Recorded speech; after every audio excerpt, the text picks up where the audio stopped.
So when we talk about bone marrow imaging, the anatomy becomes important. So what you need to understand is we have cortical bone, which is not an issue because it is very compact. It's going to be hypo-intense on every sequence. It's the bone marrow where you will have variable signal intensity because the composition of bone marrow keeps changing, right? So 80% is the cortical bone and then 20% is the cancellous or trabecular bone. When I say bone marrow, it is this cancellous or trabecular bone, okay? So this is what we are talking about. What is the tissue in between these trabeculae? So what does the bone marrow consist of? So you have red marrow, you have yellow marrow, you have osseous components and a supporting system. So this is what a pathology specimen of bone marrow looks like. So can you appreciate? These are the bony trabeculae, and then here you see cells. There are some cells and there is this fat. So this is what we call as red marrow, which are the hematopoietic cells,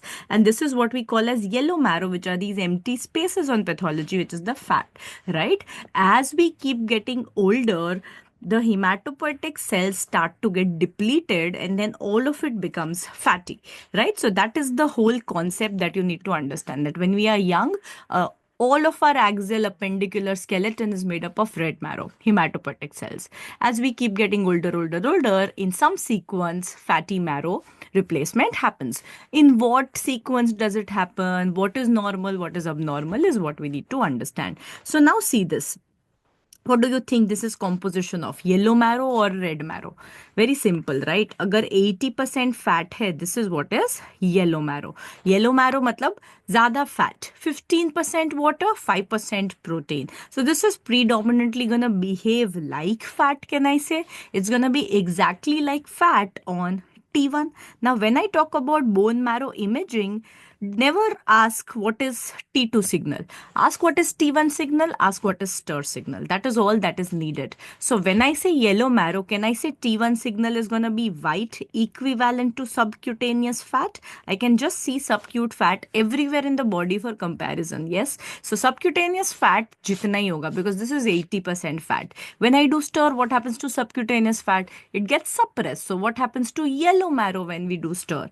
It gets suppressed. So once you understand that this is how yellow marrow is going to behave, your half of the job is done. Okay. So can I say in adults, in most of us, if you do an MRI imaging in majority of the body, I'm going to see yellow marrow, which means that T1 में hyper intense होगा, stir में suppress होगा, it is fat. What about red marrow? So red marrow is the hematopoietic cell. But what is very interesting, हमें लगा था इसमें fat नहीं होगा, but this also has 40% fat. 40% fat इसमें भी है along with cells, along with water, which means what? That it is not going to be opposite. हमें लगा था okay ma'am, it's going to be so simple. Yellow marrow T1 hyper intense, red marrow T1 hypo intense. No, it's not so simple because red may be 40% fat है. So that is why इसका signal intensity becomes intermediate. Whenever the word intermediate comes, we are like, okay, non-specific. So now this is intermediate on T1. Is it suppressed on stir? Again, 40% fat hai, it is going to be intermediate. It is not going to be completely suppressed, isn't it? So now it's intermediate. So then I need a comparison whenever I am saying intermediate signal intensity. How do I make it useful? So how do we compare red marrow? We compare red marrow with either muscle, if you can find it, paraspinal muscle, or in the appendicular skeleton, you're always going to find muscle. In the axial skeleton, in the spine, we compare it with IV disc. So what is it with respect to muscle and IV disc? Red marrow, you have to remember, is intermediate but always hyper intense to muscle or IV disc. So that is all we need to see. We don't care about intermediate. So yellow marrow is going to be very, very T1 hyperintense. Red marrow is going to be hyperintense normally compared to muscle or IV disc, right? So that is what is very, very important, that it is hyperintense compared to muscle and IV disc because there is some component of fat in it. There is pretty high component of fat, which is 40%, which is not there in these two. And that is why it is T1 hyperintense than this. So did you understand? I'm basically drawing level of fat. Level of fat minimum in IV disc muscle, then red marrow, then yellow marrow. Once you understand that, then it's done, right? So basically, I have to see T1 and compare कि इसमें कितना fat है. I hope this is clear to all of you. This is the first step of what is yellow marrow, what is red marrow. Now, the second step of understanding comes that what happens with age. Now, I've written a lot of stuff here so that it's easier for you to revise and write an answer here. But itna sab nahi chahiye. Frankly speaking, what you need to remember are two rules. The first rule is the conversion is always distal to proximal. Now, this is also in the body and this is also in the bone. What does this mean? Distal to proximal mane in the body means it'll start with the hand, then go to limb, then go to shoulder. So, distal to proximal shuru hota hai. See this? Distal appendicular skeleton, hands and feet, more proximal. Okay. Within a bone also it's distal to proximal. What do I mean? Means if this is the bone, it starts with diaphysis and then moves to metaphysis. But there is a but here that epiphysis and apophysis को separately रखो. Epiphysis and apophysis are initially only fatty marrow. So see this. Red to yellow marrow first begins in diaphysis, then distal, and then proximal metaphysis. Fine. So again distal to proximal. But epi and apophysis which are cartilaginous, उनके पास पहले से yellow marrow है. Clear? So now let's see age wise only, right? So in the first decade of life or so, or in an infant, everywhere I have red marrow. When everywhere I have red marrow means low T1 signal. Low T1 signal, intermediate T1 signal. तो हर जगह पे red marrow है. Now what you need to remember कि epiphyses जैसे ही ossify हो जाएंगी, they are gonna have yellow marrow means they have become hyperintense on T1. Yellow marrow मतलब हाइपर ऑन T1 है ना, इतना तो एस्टेब्लिश्ड हो गया है. So this is where the first thing is coming, epiphyses. अब जैसे जैसे हम अडल्ट होते जाएंगे, what's gonna happen? Axial skeleton, the spine is still red marrow. In the long bone of distal to proximal, it has started happening. So now what do we see? Ki diaphysis mein yellow marrow has come.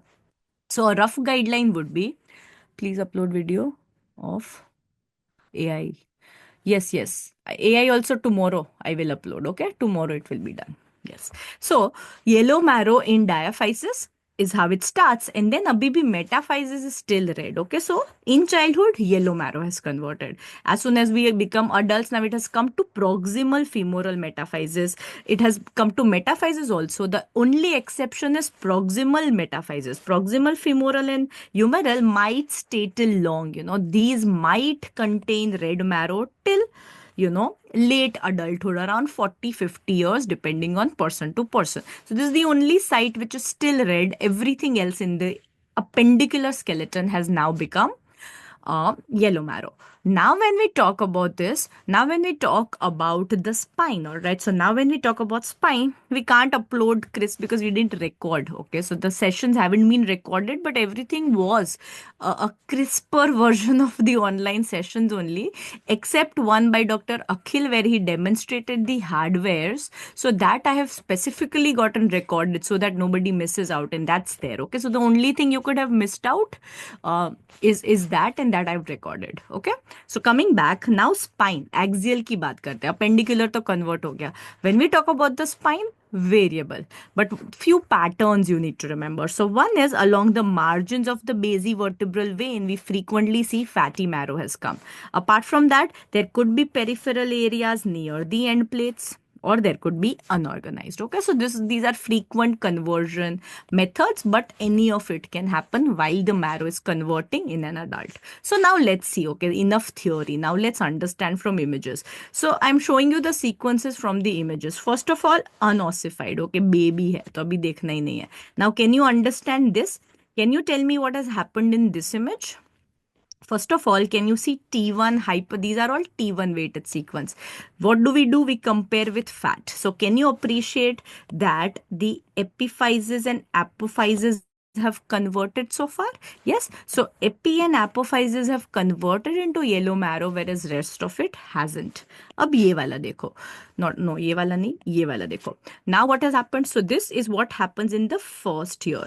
Now imagine somebody in the second decade, around 10 years. What do you think has happened? Can you appreciate this? कि कहाँ पे hyper intensity शुरू हो गया, which is almost equivalent to muscle. Very good. This is where the diaphysis has become yellow, and what is happening to rest of the bone? Now can you appreciate the signal intensity? That it is not as white as the fat, but is it whiter than the muscle? Yes, it is, right? So that is precisely how we know that diaphysis has become yellow, but metaphysis is still red, right?